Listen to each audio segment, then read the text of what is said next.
সবচেয়ে বেশি আত্মমর্যাদা আল্লাহ রাব্বুল আলামিনের জাতে পাকের। তাহলে তিনি কিভাবে আমাদের এই সুবহানাল্লাহ এগুলো নেবেন? মসজিদ ভর্তি মানুষ আমরা তাসবিহ পাঠ করছি, আমাদের তাসবিহ সেই তাসবিহ হচ্ছে না যে তাসবিহ আমাদেরকে কোয়ালিটিফুল নামাজ উপহার দিতে পারে। আমাদের নামাজের ক্ষেত্রে যে ত্রুটিটা সবচেয়ে বেশি এবং প্রকট, সেটা হলো আমাদের নামাজের মধ্যে বেশিরভাগ মানুষই আমরা তাড়াহুড়ো করি। আমাদের নামাজের মধ্যে ধীরস্থিরতা খুব কম। নামাজ নিয়ে যদি আমরা এখানে যত মানুষ আছি সবাইকে একটা করে ফর্ম দেওয়া হয় বা কাগজ কলম দেওয়া হয় যে আপনি আপনার নামাজের কোন জায়গাটা নিয়ে আপনার স্যাটিসফ্যাকশন নাই, আপনি কোন জায়গাটা নিয়ে আপনার অভিযোগের জায়গা, নিজের প্রতি নিজের অভিযোগ যে আমার নামাজের এই জায়গাটা নিয়ে আমি তৃপ্ত না, তাহলে আমার মনে হয় বেশিরভাগ মানুষই বলবেন মনোযোগ নাই আমাদের। আমি কি সঠিক বলেছি? আমাদের মনোযোগ নিয়ে আমাদের সবচেয়ে বেশি অভিযোগ নিজের ব্যাপারে, যে আমি নামাজ পড়ি আসলে মনোযোগটা থাকে না, অন্যদিকে মন চলে যায়। এই অভিযোগটা যথার্থ এবং এই অভিযোগ থাকা উচিত, কিন্তু আমরা আমাদের নামাজে যে পরিমাণ তাড়াহুড়ো করি, ওই তাড়াহুড়ো করাটা নামাজের কোয়ালিটিকে যতটা নষ্ট করে দেয়, এই মনোযোগহীনতার চাইতে সেটা অনেক বেশি ক্ষতিকর আমাদের জন্য। সেটা আমরা অনেকে জানিও না। নামাজের যে ফরজ আছে, নামাজের যে ওয়াজিব আছে, এটার তালিকা আছে না? কতগুলো ফরজ, কতগুলো ওয়াজিব, আর কতগুলো সুন্নাহ।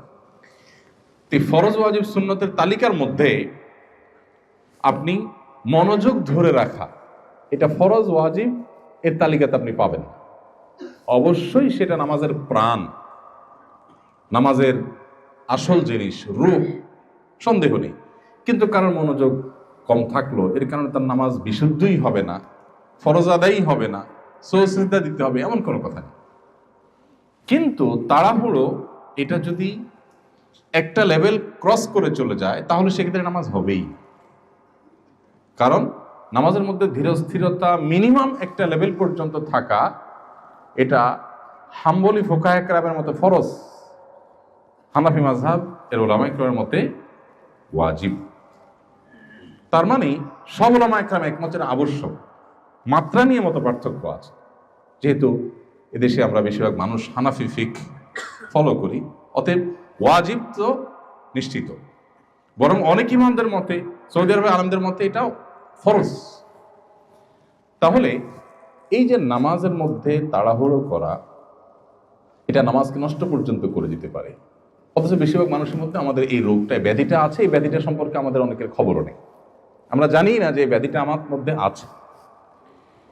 এমনকি যারা আমরা মনোযোগ নিয়ে অভিযোগ করি যে আমার মনোযোগ ঠিক থাকে না, মনোযোগ ধরে রাখতে পারি না, আমার নিজের ক্ষুদ্র অভিজ্ঞতা, আমি দেখেছি যে যদি কেউ নামাজ খুব বেশি সময় নিয়ে আদায় করতে পারেন, ধীরস্থিরতার সাথে আদায় করতে পারেন, তার নামাজে মনোযোগ অটোমেটিক চলে আসে। এটা আপনি আজকে থেকে ট্রাই করতে পারেন। আপনার 2 রাকাত নামাজের জন্য ধরা যাক আপনি 3 মিনিট বরাদ্দ করেন, আপনি আজ থেকে 2 রাকাত নামাজের জন্য 5 মিনিট বরাদ্দ করেন। 4 রাকাত নামাজ পড়তে আপনার 5-6 মিনিট সময় লাগে, আজকে থেকে আপনি 10 মিনিট টাইম বরাদ্দ করেন। রুকুতে যে পরিমাণ সময় আপনি অন্য সময় দেন, আজকে থেকে একটু বাড়িয়ে দেন। সেজদায় যে পরিমাণ সময় দেন, আজকে সেটাকে ডাবল করে দেন। 2 সেজদার মাঝখানে উঠে বসা এবং সেখানে দোয়া আছে। এই দোয়া মিন জাওয়ামিআল আদইয়া, অল্প কথায় দুনিয়ার সব, আখিরাতের সব চাওয়া হয়ে যায় মাত্র 4-5টি বাক্যে। সব চাওয়া হয়ে যায়, ছোট ছোট কয়েকটা দোয়া। রব্বিগফিরলি ওয়ারহামনি ওয়াহদিনি ওয়াআফিনি ওয়ারফা'নি ওয়াজবুরনি ওয়ারযুকনি। কয়েকটা হাদিসের সন্নিবেশ করলাম। এই সবগুলো শব্দ এক হাদিসে নেই, কয়েক হাদিসে কয়েকটা শব্দ আছে, সবগুলো ঘুরে ফিরে এগুলোই, এর মধ্যেই সব। এখানে আল্লাহর কাছে ক্ষমা চাওয়া হচ্ছে, ক্ষতিপূরণ চাওয়া হচ্ছে, কোনো ক্ষতি হলে যেন আল্লাহ পোষায়া দেন, রিজিক চাওয়া হচ্ছে, মর্যাদা চাওয়া হচ্ছে, রিজিক, দুনিয়ার সমস্যা, আখিরাতের সমস্যা, সব সমস্যার সমাধান চাওয়া হচ্ছে 2 সিজদার মাঝখানে। এখানে যে নবী করিম সাল্লাল্লাহু আলাইহি ওয়াসাল্লাম দোয়া শিখিয়েছেন, কেন শিখিয়েছেন? তার মানে দোয়া করার একটা জায়গা এটা। ফার্জ আমরা বেশিরভাগ মানুষ দেখবেন সিজদা থেকে উঠে বসেই আবার সিজদা দৌড় দিচ্ছে। এটা দোয়ার একটা জায়গা। এখন আপনি দোয়া পড়ছেন, ঠিক আছে, কিন্তু আমি যদি একটু দেখাই দোয়া পড়ার স্টাইলটা। ধরেন সিজদা থেকে আপনি উঠলেন, উঠতে উঠতে আপনি শুরু করলেন রব্বিগফিরলি ওয়ারহামনি ওয়াহদিনি ওয়াআফিনি। আবার আল্লাহু আকবার বললেন। একে দ্রুততার সাথে বললেন, আরেকটা হলো উঠতে উঠতে বললেন, যেতে যেতে বললেন। এবার আসেন, এটাকে আমরা জাগতিক একটা চাওয়ার সাথে মিলাই। আপনি আপনার এলাকার এমপি সাহেবের কাছে গেছেন একটা গুরুত্বপূর্ণ চাওয়া নিয়ে, আপনার এলাকাবাসীর দরকারি একটা জিনিস আছে বা কয়েকটা জিনিস আছে। এমপি সাহেবের কাছে যাওয়ার সময় উনি বসে অপেক্ষা করছেন, মিটিংয়ের টাইম সেট হয়েছে, আপনারা নেতারা গেলেন। ঢুকতে ঢুকতে বললেন, এমপি সাহেব আমাদের আসলে সুয়েজ লাইনের সমস্যা আছে, এই সমস্যা আছে, আমাদের অনেকগুলো সমস্যা আছে। ঢুকতে ঢুকতে বললেন, তারা অবশ্যই ঢুকতে ঢুকতে বললেন, কারণ আপনার হাতে সময় কম। ঢুকতে ঢুকতে বললেন, বলে ওখানে যায় কিছু কথা বলে বাকি কথা এখনো বাকি আছে, আপনি বেরোতে বলে, তাহলে এমপি সাহেব আমাদের আরো কিছু সমস্যা আছে, আপনি এটা বলতে বলতে বাইরে হলেন, কারণ আপনি অনেক ব্যস্ত। কি বলেন, এমপি সাহেবের ইমপ্রেশনটা কেমন হবে? পাগল নাকি? মানুষ এসে দরখাস্ত নিয়া, হাদিয়া তোফা নিয়া বসে থেকে তার জিনিস নিতে পারে না। ঢুকতে ঢুকতে আলাপ শুরু করছে, যাইতে যাইতে আলাপ করতেছে, কোনো কেয়ার নাই, গুরুত্ব নাই। ফাউল।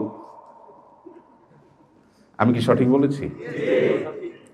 তাহলে কিভাবে আমরা আশা করি যে আল্লাহ রাব্বুল আলামিনের কাছে আমরা যাইতে যাইতে পথে পথে দোয়া করব, কোনো ইহতেমাম নাই, কোনো স্থিরতা নাই, কোনো মনোযোগ নাই, কোনো আকুতি নাই, হৃদয় নিংড়ানো দোয়া নাই, কলিজার ছেঁড়া চাওয়া নাই। কিভাবে আমরা আশা করি যে আল্লাহ রাব্বুল আলামিন আমার এটা পূরণ করে দিবেন? দুনিয়ার একজন এমপির যদি এতটুকু আত্মসম্মান থাকে, তো ইন্নাল্লাহ গায়ুর, নবী সাল্লাল্লাহু আলাইহি ওয়াসাল্লাম বলেছেন, আল্লাহ রাব্বুল আলামিনের আত্মসম্মান সবচেয়ে বেশি, আত্মমর্যাদা সবচেয়ে বেশি আল্লাহ তাআলা।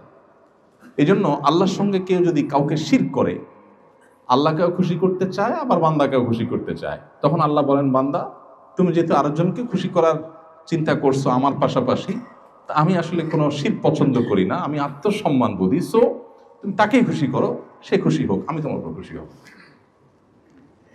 তাহলে আমাদের নামাজকে যদি আমরা পোস্টমর্টেম করা শুরু করে দেই, দেখা যাবে ওয়াল্লাহি বেশিরভাগ মানুষ আমাদের নামাজ টিকছে না। এই নামাজ আখিরাতে আল্লাহর কাছে আমাদেরকে মুক্তি এনে দেওয়া তো অনেক পরের কথা, নামাজের যে জাগতিক উপকারিতা থাকার কথা, যেমন ইন্নাস সালাতা তানহা আনিল ফাহশাই ওয়াল মুনকার, নামাজ মানুষকে অশ্লীলতা থেকে, অন্যায় কাজ থেকে বিরত রাখে, এই কাজটা হবে না। এবং আনফরচুনেটলি সেটাই আমরা দেখতে পাচ্ছি, যে নামাজ পড়ছি আবার সমস্ত অপকর্মের দুয়ারও খোলা আছে। আমার নামাজ আমাকে পরিবর্তন করছে না, নামাজ তো হক আদায় করে হচ্ছে না, নামাজ তো পড়ার মতো পড়ছি না। এই জন্য ভাইরা, আমাদের প্রথম কাজ হবে, আমরা সবাই, আমার সময় তো ওলামা একরাম ইমাম সাহেবদেরকে বলবো, মুয়াজ্জিন সাহেবদেরকে বলবো, আমরা সবাই আমাদের নামাজকে সুন্দর করা, এটা হবে আমাদের প্রথম প্রায়োরিটি এবং প্রথম চ্যালেঞ্জের কাজ। আমরা কিন্তু আদর্শ মসজিদের কথা বলছি, আদর্শ মুসল্লির কথা বলছি, আমরা কিন্তু আমাদের ঈমান আমল এখান থেকে হেফাজত করে নিয়ে যাওয়ার কথা বলছি, এই দুর্গগুলোকে শক্তিশালী দুর্গ হিসাবে গড়ে তোলার কথা বলছি। এর জন্য আমাদের প্রথম পদক্ষেপ হবে কি? আমাদের নামাজকে সবচেয়ে সুন্দর করা।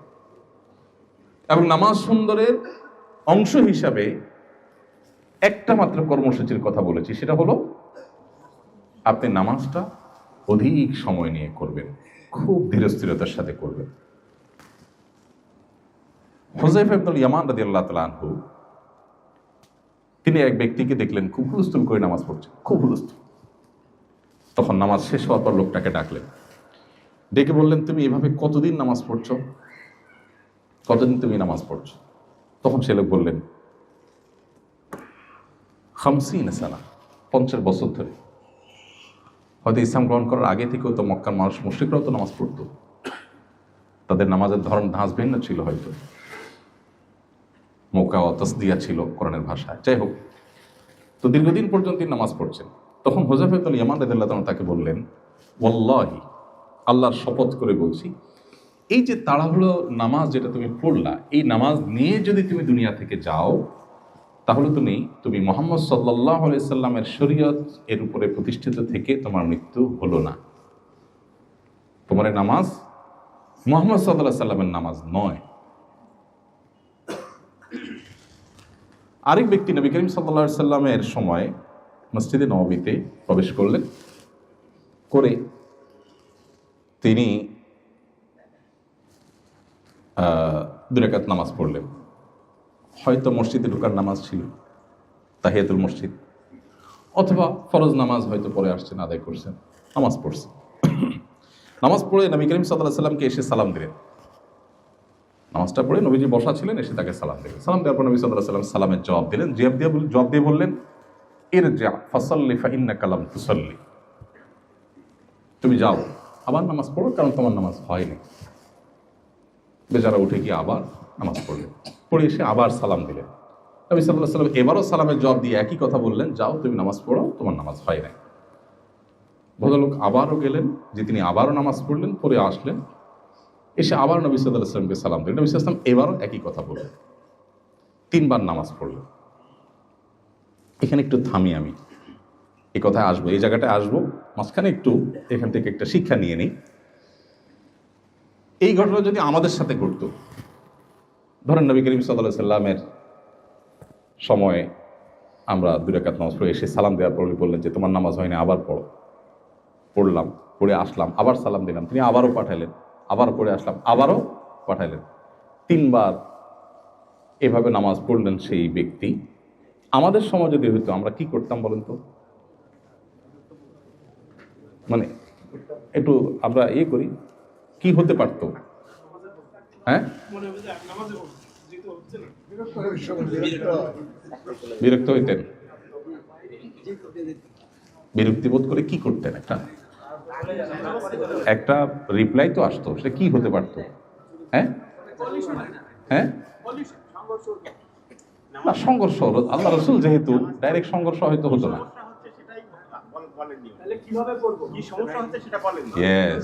কিভাবে পড়বো, এই যে সঠিক। আমরা হলে বলতাম আপনি আমাকে বলে দিলেই তো হয়, এবার এতবার নামাজ পড়াচ্ছেন, কি সমস্যা? সমস্যাটা কি? আপনি আপনার হুজুরকে দিয়ে চিন্তা করেন, আপনার ইমাম সাহেব যদি আপনাকে এই কাজটা করেন, আপনি কি করবেন? বলুন হুজুর আপনি আমার সোজা বলে দিতে পারতেন, এত আর বলার দরকার কি? আপনি বলছেন না কেন? নবী করিম সাল্লাল্লাহু আলাইহি সাল্লামের শিক্ষাদান পদ্ধতি নিয়ে বহু গবেষণা হয়েছে পৃথিবীতে, বহু পিএইচডি হয়েছে। আপনারা একটা হাদিস শুনবেন, সম্ভবত আবু যর গফার রাদিয়াল্লাহু তাআলার সাথে নবী সাল্লাল্লাহু আলাইহি সাল্লাম বের হয়েছেন। শীতকালে গাছের পাতাগুলো সব গোড়া বোটা একেবারে নরম হয়ে থাকে, একটু না দিলে ঝরে পড়ে। তো নবী সাল্লাল্লাহু আলাইহি সাল্লাম তাকে নিয়ে ফজরের পরে বের হলেন। এরকম একটা গাছ, এর পাতা সবগুলো পেকে আছে, ঝরে পড়বে। আমাদের দেশে তো শীতের সময় খুব বেশি ঝরে পড়ে না, ইউরোপে, পৃথিবীর অন্যান্য দেশে, যে ঠান্ডা প্রধান দেশগুলোতে, জাপানে, কোরিয়াতে, অন্যান্য দেশে যারা গেছেন তারা জানেন যে শীতের সময় গাছের শুধু ইয়েটা থাকে, কঙ্কালটা থাকে, ডালগুলো থাকে, পাতা সব পড়ে সাফ হয়ে যায়, আবার নতুন পাতা গজায়। তো নবী সাল্লাল্লাহু আলাইহি সাল্লাম এরকম প্রচন্ড ঠান্ডা, পাতাগুলো সব ঝরে পড়ার জন্য প্রস্তুত হয়ে রয়েছে, 2-4টা পড়ছে, উনি গাছটা ধরে জোরে ঝাঁকুনি দিলেন, সব পাতাগুলো পড়ে গেল, সামান্য কিছু হয়তো ছিল। এবার আবু যর গফার রাদিয়াল্লাহু আনহুকে বলছেন যে আবু যর, আপনি জানতে চাইলেন না আমি কেন এই কাজটা করলাম? আপনি আমাকে জিজ্ঞেস করলেন না? এবার আবু যর গফার রাদিয়াল্লাহু আনহু বলছেন যে রাসূলুল্লাহ কেন করেছেন? তখন নবী সাল্লাল্লাহু আলাইহি সাল্লাম বলেছেন, এই যে গাছের পাতাগুলো নাড়া দিলাম আর সব ঝরে পড়ে গেল, কোন আল্লাহর বান্দা যখন 5 ওয়াক্ত নামাজ সময় মতো সুন্দর করে সঠিকভাবে আদায় করেন, তার ছোটখাটো গুনাহগুলো এইভাবে ঝরে একদম সাফ হয়ে যায়। আমরা যদি হতাম হয়তো বলে বসতাম, এই কথাটা আপনি শুরুতে বললেই তো, আপনি আগে ঝাড়া দিলেন, এরপর বললেন আমি কেন ঝাড়া দিলাম তুমি জিজ্ঞেস করলে না, তারপর আমাকে উত্তর দিলেন। যারা টিচিং মেথড নিয়ে গবেষণা করেন সারা ওয়ার্ল্ডে, নবী করিম সাল্লাল্লাহু আলাইহি ওয়াসাল্লাম এক একটা হাদিস নিয়ে হাজারো পৃষ্ঠার বড় বড় থিসিস এবং গবেষকদের গবেষণা আইটেম এখানে আছে। একজন মানুষকে একটা কথা বলার আগে, শেখাবার আগে তাকে তার অ্যাটেনশন গ্রো করা, প্রশ্ন করে উত্তরের জন্য তাকে আগ্রহী করে তোলা, আর অনেকগুলো দিক এখানে আছে। যাই হোক, তো এই যে নবী করিম সাল্লাল্লাহু আলাইহি ওয়াসাল্লাম ওই ব্যক্তিকে 3 বার নামাজ পড়ালেন, এরপর তিনি বলছেন হে আল্লাহ রাসূল, আমাকে আপনি শিখিয়ে দিন, আল্লাহর শপথ করে বলছি যে আল্লাহ আপনাকে রাসূল করে পাঠিয়েছেন, আমি এর চেয়ে সুন্দর নামাজ আর পারি না, অতএব আপনি আমাকে শিখিয়ে দেন। কথা দেখেন, কথার ধাঁচ দেখেন, কেন সাহাবীরা সাহাবী আর কেন আমরা, তাদের সাথে আমাদের পার্থক্য আকাশ পাতাল। কেন কেন নবী সাল্লাল্লাহু আলাইহি সাল্লাম বলেছেন, তোমাদের কেউ যদি সামান্য পরিমাণ আল্লাহ রাস্তা দান করে এই মদিনার কয়েক কিলোমিটার বিশিষ্ট উহুদ পাহাড় সমপরিমাণ স্বর্ণ পরবর্তীরা দান করে তোমাদের মর্যাদার সমান হতে পারবে না। কেন এটা বলেছেন, পার্থক্যটা কত বেশি তাদের সাথে আমাদের।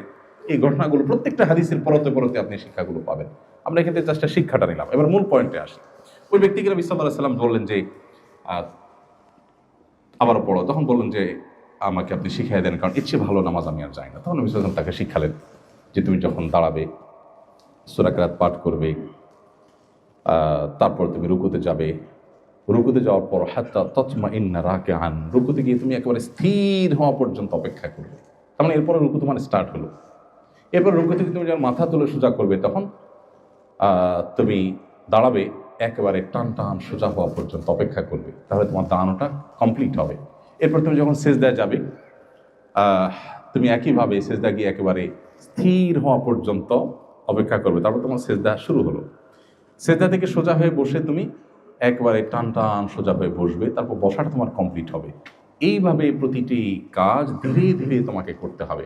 এটা নবী সাল্লাল্লাহু আলাইহি ওয়াসাল্লাম সেই সাহাবীকে শিখালেন। এবার আসেন আমরা যে নামাজ পড়ি, এই হাদিসকে এক পাশে রাখি আর আমাদের নামাজের দৃশ্যকে এক পাশে রাখি। আমরা কিভাবে পড়ি, আমাদের নামাজের হালতা ধরনটা কি, আমি বলি সুবিধা হবে, কারণ আমি তো আপনাদেরই একজন, রোগীদেরই একজন। আমরা হাত বেঁধেই 4G বা 5G গতিতে আমরা সানা শুরু করে দিই। এরপর সূরা ফাতিহা, অন্য সূরা মিলানো। আমরা মনে করি মোবাইলে যেহেতু যত গতি হয় তত ভালো, আমাদের বোধ হয় নামাজেও গতি যত হয় তত ভালো। সব জায়গায় যে গতি ভালো না, এখানে বরং যদি গতি কম হবে তত ভালো, এটা আমরা বুঝি না। অনেকে শুরু করি হুলস্থুল করি, আলহামদুলিল্লাহ পড়ে আল্লাহর প্রশংসা যে করি, সেই প্রশংসাটা হয় খুবই হুলস্থুলের সাথে। আলহামদুলিল্লাহ রাব্বিল আলামিন রহমানির রহিম মালিকি ইয়াউমিদ্দিন ইয়াকা না'বুদু ওয়া ইয়াকা নাস্তাঈন। এই যে আলহামদুলিল্লাহ রাব্বিল আলামিন রহমানির রহিম মালিকি ইয়াউমিদ্দিন, এগুলোতে একটা মিনিং আছে নাকি? আলহামদুলিল্লাহি রাব্বিল আলামিন, যিনি সকল জগৎসমূহের পালনকর্তা, সে আল্লাহর জন্য সকল প্রশংসা, এটা প্রশংসা করছেন। আর রহমানির রহিম, যিনি পরম দয়ালু, সীমাহীন অনুগ্রহকারী। মালিকি ইয়াউমিদ্দিন, যিনি কিয়ামতের দিবসের মালিক, অধিপতি, অধিকারী। সেদিনের আধিপত্য তাহার এককভাবে তিনি কন্ট্রোল করবেন। এভাবে প্রত্যেকটা আয়াতের অর্থ আছে।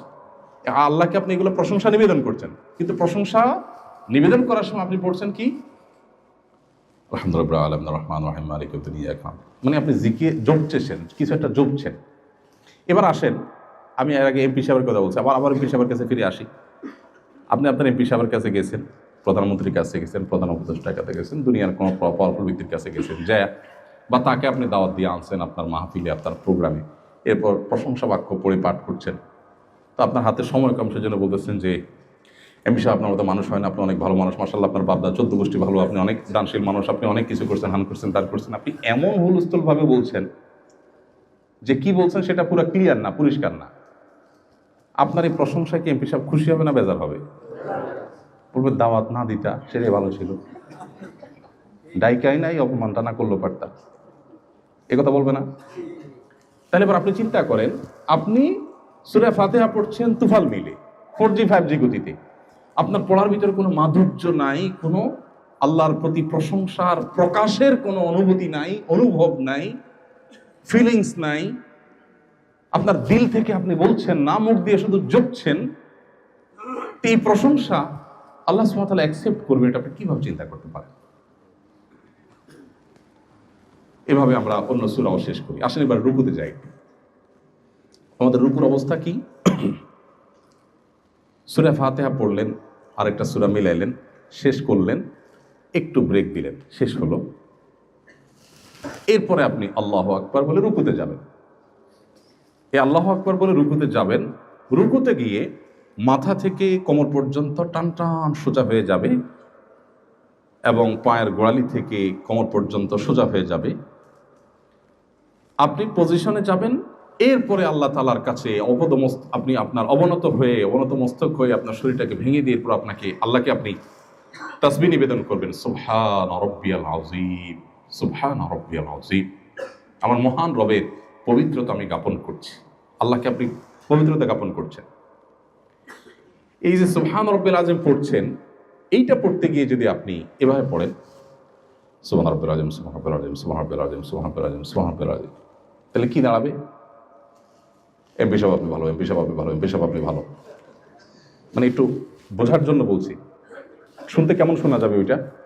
তাহলে আল্লাহ রাব্বুল আলামিনের শানে আমরা যেটা করছি, তিনি আর কোথাকার এমপি, সেও মানুষ আমিও মানুষ, হয়তো উনি এমপি আমি এমপি না, এই তো এইটুকুর কারণে তিনি যদি এতটা অপমান বোধ করেন, এতটা তিনি কষ্ট পান, তাহলে আল্লাহ রাব্বুল আলামিন তিনি তো গায়ুব, সবচেয়ে বেশি আত্মমর্যাদা আল্লাহ রাব্বুল আলামিনের জাতে পাকের, তাহলে তিনি কিভাবে আমাদের এই সুবহানাল্লাহ এগুলো নেবেন?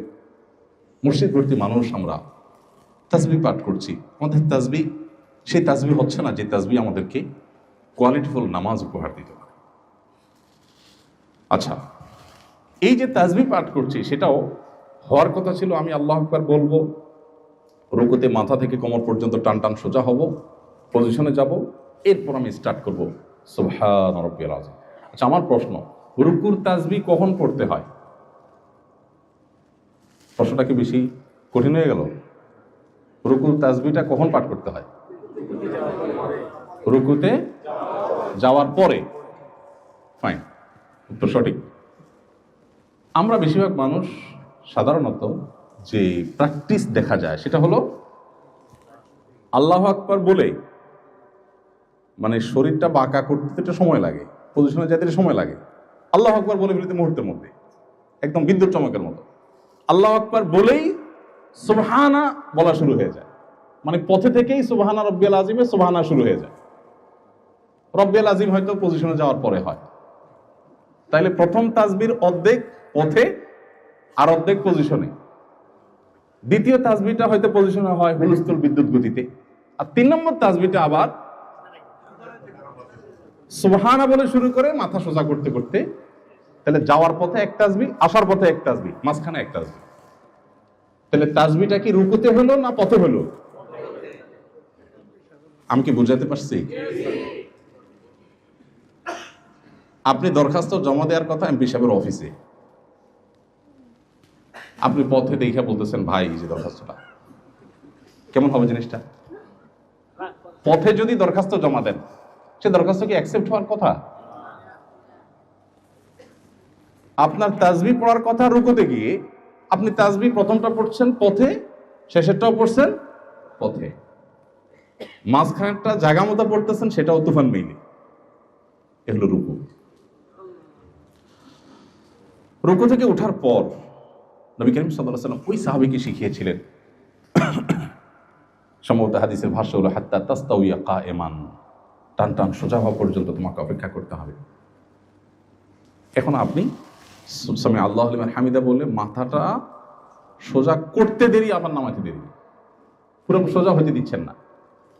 হওয়ার কথা ছিল আপনি সোজা হবে, সামি আল্লাহু লিমান হামিদা, সোজা হয়ে গেছেন, এবার স্টার্ট হবে রব্বানা ওয়া লাকাল হামদ, রব্বানা লাকাল হামদ। হাদিসে কয়েকভাবে আছে, কিন্তু সেটা হবে রুকু থেকে সোজা হয়ে টান টান দাঁড়িয়েছেন, এবার আপনি দাঁড়িয়ে আল্লাহকে প্রশংসা করছেন। নামাজের মূল থিমটা কি? আমি দাঁড়িয়ে প্রশংসা করেছি আল্লাহকে, এরপরে আবেগে আপ্লুত হয়ে শরীরটা ভেঙে দিয়ে আল্লাহর সামনে নুয়ে পড়ে বিনয়ে অবনত হয়ে তারপর আল্লাহর পবিত্রতা জ্ঞাপন করছি। সেভাবে কিছুক্ষণ প্রতি পবিত্রতা জ্ঞাপন করার পর আবারও আমি দাঁড়িয়ে গেলাম, দাঁড়িয়ে টান টান সোজা হয়ে এবার আল্লাহকে আবার প্রশংসা জ্ঞাপন করব, সেই প্রশংসা জ্ঞাপন করব দাঁড়িয়ে, অতএব দাঁড়িয়ে টান টান সোজা হলাম, এরপরে স্টার্ট হবে রব্বানা ওয়া লাকাল হামদ হামদান কাসীরান তাইয়িবান মুবারাকান ফীহ। প্রত্যেকটা শব্দের মিনিং আছে, সেটা বুঝে বুঝে আমি আল্লাহকে নিবেদন করব। হয়ে গেছে দাঁড়ানোর পরের তাসবিহ পড়া, এরপর আমি আল্লাহু আকবার বলে সিজদায় যাব।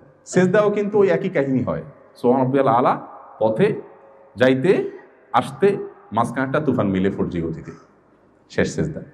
সিজদা থেকে উঠেও ওইরকম সোজা হয়ে টান টান হয়ে বসা বসে নাই, উঠতে দেরি যেতে দেরি নেই। নবী করিম সাল্লাল্লাহু আলাইহি ওয়াসাল্লাম এটাকে বলেছেন কানাকরিদ দিক, মোরগ যেভাবে ঠোকর দেয় আমাদের নামাজগুলো সেরকম ঠোকর। কথাগুলো এই জন্য বলছি, ওই যে নবী সাল্লাল্লাহু আলাইহি সাল্লাম বলেছেন কিয়ামতের আগে মসজিদ ভর্তি মুসল্লি হবে, একজন মুসল্লিও খুঁজে পাওয়া কঠিন হবে, পাওয়া যাবে না যে তার খুশু খুশু নামাজের মধ্যে আছে। আসুন্নাহ ফাউন্ডেশন, উম্মার স্বার্থে সুন্নাহর সাথে।